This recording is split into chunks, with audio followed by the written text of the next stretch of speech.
Haleluya, mtu wa Mungu uliye hai, unanisikiliza.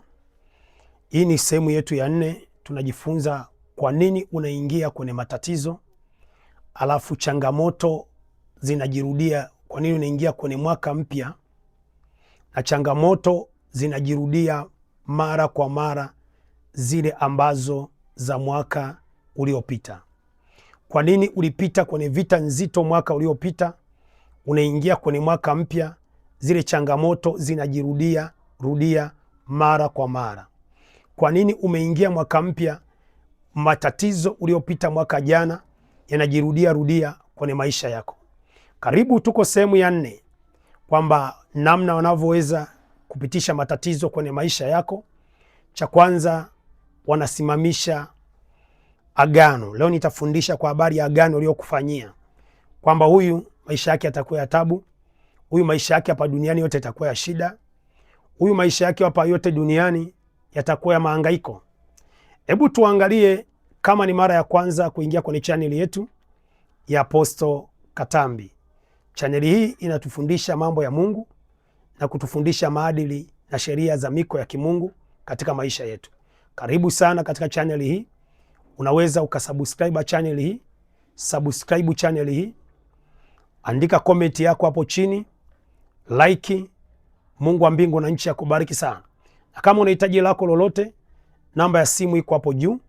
Utaweza kuchukua namba ya simu na utapiga kwa hapo juu. Mungu akubariki sana katika jina la Yesu aliye hai. Tuanze moja kwa moja, tuko sehemu leo ya 4 ya kwa nini unaingia mwaka mpya unapita na changamoto zile zile za mwaka wa jana. Kuna kitu kinaitwa, sehemu ya kwanza nimefundisha, wanakusimamishia maneno kwenye anga lako la kiroho.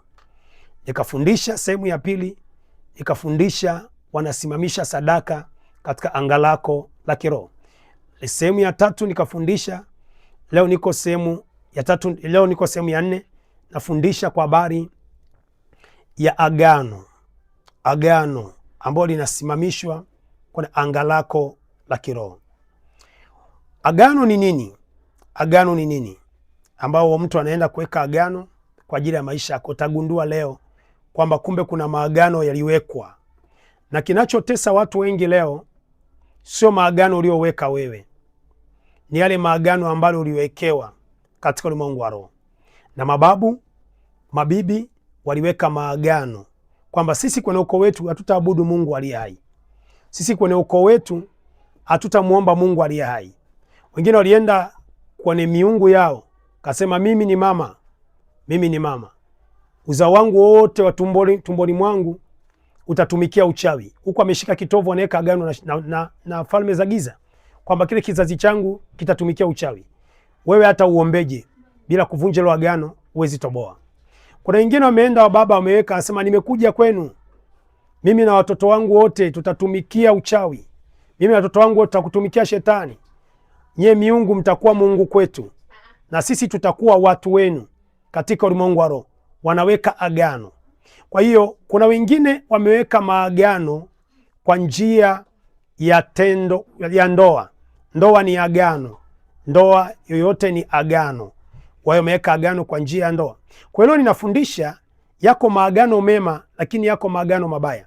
Kwa hiyo kuna agano la shetani, lakini pia kuna maagano ya Mungu aliye hai. Sasa leo nafundisha kwa habari kwa nini unapita kwenye changamoto mara kwa mara, changamoto moja. Kwa nini kila mwaka unapita maisha yako kwenye mateso na shida na taabu? Katika vitu vya kushughulikia kwenye ulimwengu wa roho, kitu kimojawapo kutoka kwenye hiyo vita au hiyo changamoto, lazima uvunje maagano yao, lazima uharibu maagano yao, lazima uteketeze maagano yao. Nasema, mtumishi, unaongea nini? Yule mchawi anapokuroga huwa anaweka agano. Kuna wengine wanaweka agano la damu ya ng'ombe, damu ya mbuzi, lakini kuna wengine wanatoa damu zao, wanalia kabisa kwenye miungu yao, wanajikatakata, damu inavuja, nasema mtu huyu asifanikiwe, mtu huyu maisha yake arudi nyuma, na mkabizi. Sasa ile agano huwa agano alifi katika kitu ambacho akifi ulimwengu wa roho. Agano huwa alifi, agano huwa alipotei katika ulimwengu wa roho. Nasema mtumishi, unaongea nini? Nataka tuanze kujifunza kwamba kwa nini unapita kila mwaka na tatizo liko pale pale, changamoto liko pale pale. Kama ulikuwa unaomba unasikia usingizi, kama ulikuwa unaomba unapiga miayo, aliyekuroga hivyo huwa anaweka agano. Kama ulikuwa una vita kwenye ndoa, unaolewa na mwanaume huyu unaachika, unaoa mwanamke huyu unaacha, yani kila kiingia mahusiano, uchumba unavunja. Wameweka agano, huyu hataishi na mwanaume, hataishi na familia.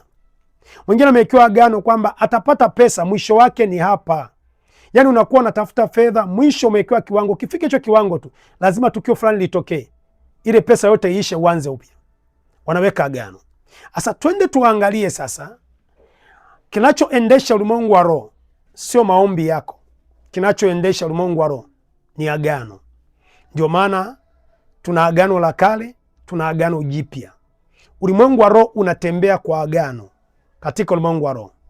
Sasa ukikosa agano katika ulimwengu wa roho, huwezi kufanikiwa kuutawala ulimwengu wa roho.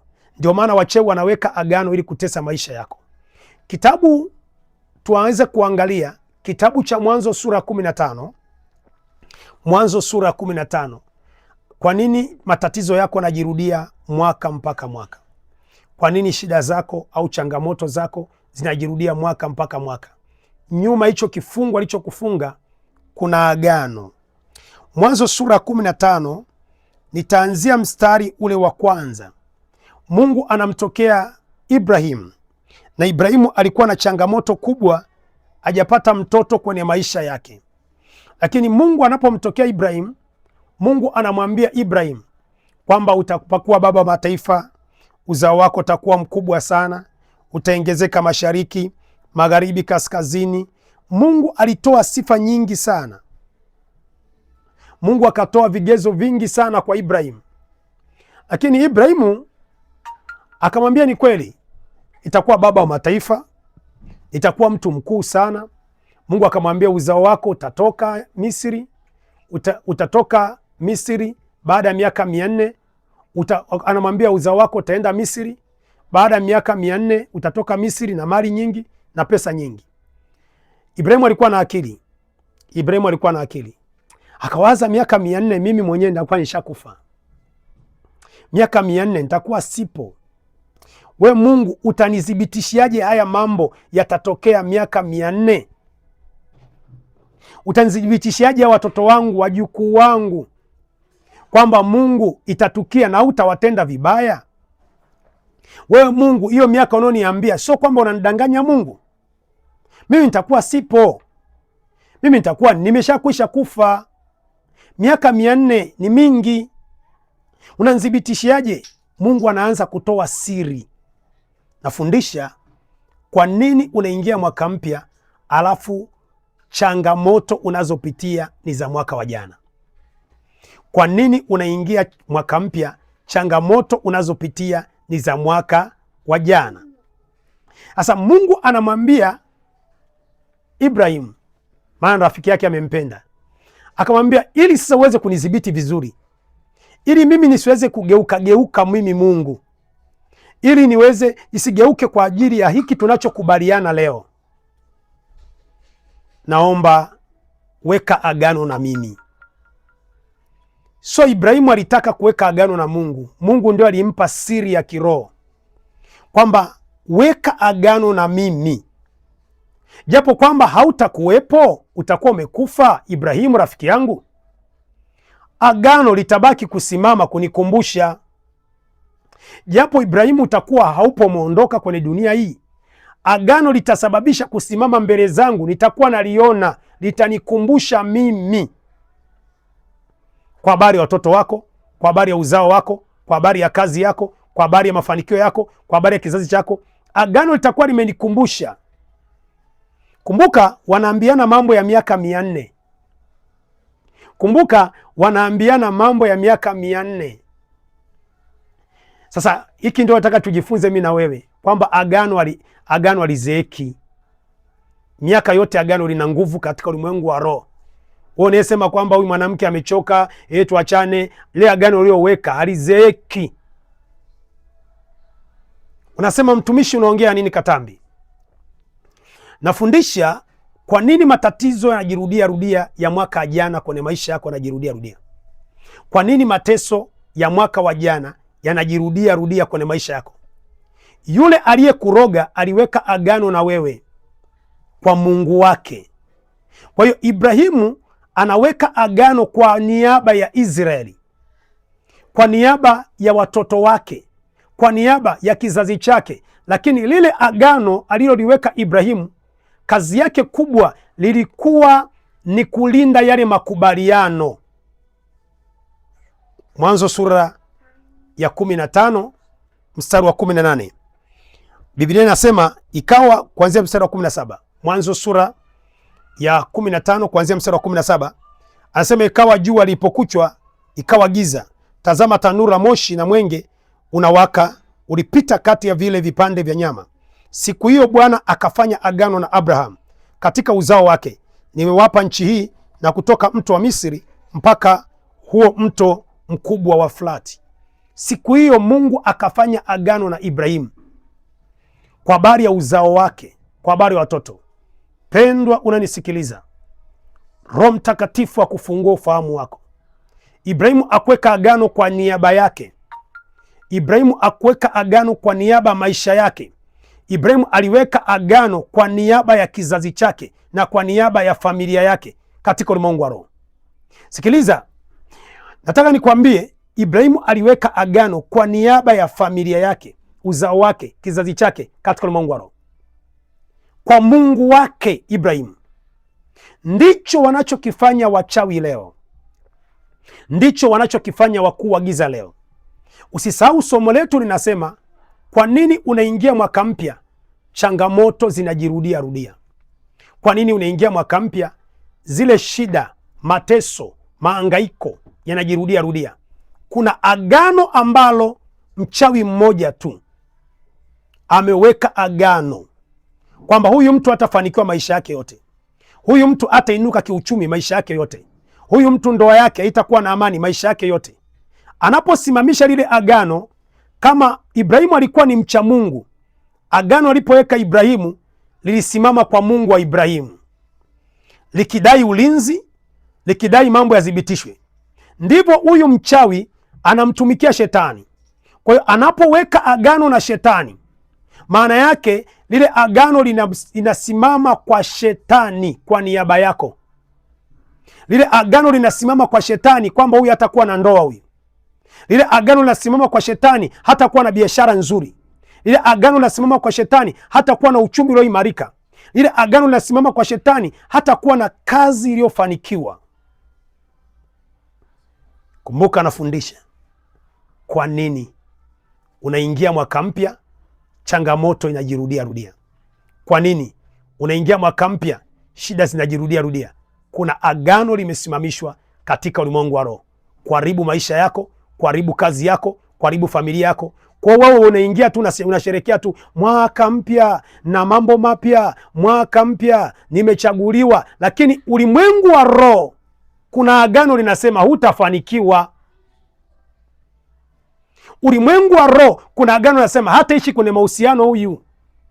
Ulimwengu wa roho kuna agano linasema hataishi na familia huyu, hataishi na uchumi huyu. Kwa hiyo katika vitu vinavyokupinga kukuvuta kuishi maisha ya mwaka jana, yale maisha ambayo huyapendi, yale maisha ya mateso, yale maisha ya tabu, yale maisha ya shida, kitu kimojawapo ni agano walilofanya huyo mchawi katika ulimwengu wa roho. Kwa Ibrahimu alipoweka agano, alipokufa Ibrahimu, kilichokuwa kinamkumbusha Mungu kwa habari ya Israeli, agano, sio mtu, sio mtu, ni agano.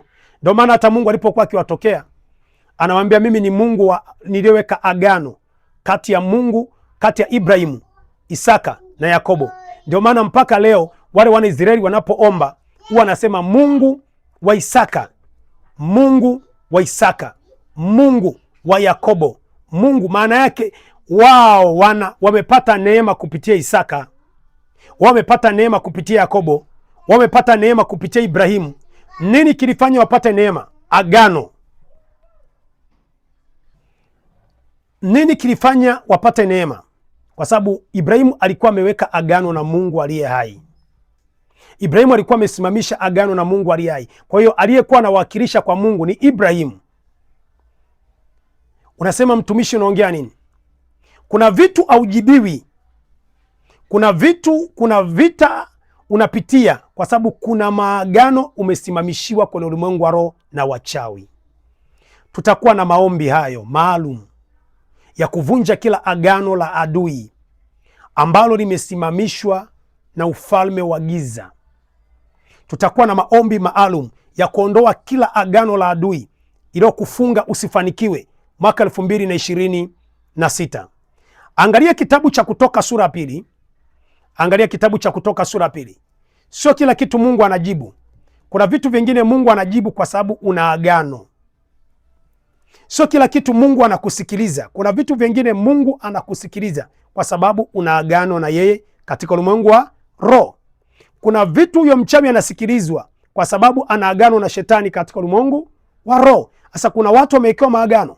Kutoka sura ya pili mstari wa 24. Ibrahimu amekufa. Ibrahimu hayupo tena, lakini ule uzao wake umezaliwa huko duniani. Kizazi chake kimezaliwa huko duniani. Wana wa Israeli wanapata mateso, wakaanza kulia kwa uchungu. Biblia inanishangaza sana. Nasema Mungu akasema, akasikia kilio chao. Kutoka sura ya pili mstari wa 24. Mungu akasikia kilio chao, lakini hakusikia kilio cha Israeli kwa sababu amelia. Biblia inasema Mungu akalikumbuka agano aliloliweka kati ya Israeli, ambaye kati ya Ibrahim na Israeli. Kwa kuna wana wa Israeli walijibiwa. Wana wa Israeli bahari ya Shamu iligawanyika ikatoa njia. Wana wa Israeli walitolewa kwenye mkono wa Farao, si kwa sababu ya maombi yao, kwa sababu Mungu aliangalia agano. Ndio maana katika watu waliokuwa wanafanya mambo maovu, vizambi vya mara kwa mara, Israeli walikuwa wanaongoza, lakini lile agano liliwatamia kati ya Mungu na Israeli. Pendo, unanisikiliza? Wengi wanajiuliza mwaka huu kwa nini matatizo ya mwaka jana unapitia? Kwa nini changamoto ulizopita mwaka juzi umepitia mwaka jana 2025? Kwa nini changamoto umepita miaka iliyopita umepitia tena? Yule aliyekuroga aliweka agano. Kwa hiyo kinachokuwakilisha, kama Ibrahimu aliweka agano kwa Mungu aliye hai, ndio likawakilisha Israeli, likawakilisha watoto wa Israeli, ndivyo kwa shetani pia ilivyo. Yule mchawi alipoweka agano la wewe upate mateso, kwamba huyu hatafanikiwa, huyu atakuwa na ndoa ya amani, huyu atafanikiwa kiuchumi, lile agano ndio linakuwakilisha kwa shetani. Kwa hiyo linakuwa linaongea mateso, linaongea usifanikiwe, linaongea uharibikiwe. Pendo, unanisikiliza? Tutakuwa na maombi ya kufungua maagano mabaya kwenye channel hii. Naomba uchukue fursa hii kuwa kwanza kupata maombi hayo kupitia channel hii kwa kusubscribe channel hii. Mungu wa mbingu na nchi akubariki, akuzidishie katika jina la Yesu aliye hai. Share ujumbe huu. Watu tuko mwanzo wa mwaka, ili watu waweze kufanikiwa katika mwaka huu. Watu wengi wanateseka sana. Usione aibu, share, mpe mtu linki hii. Mungu akubariki katika jina la Yesu aliye hai. Amen.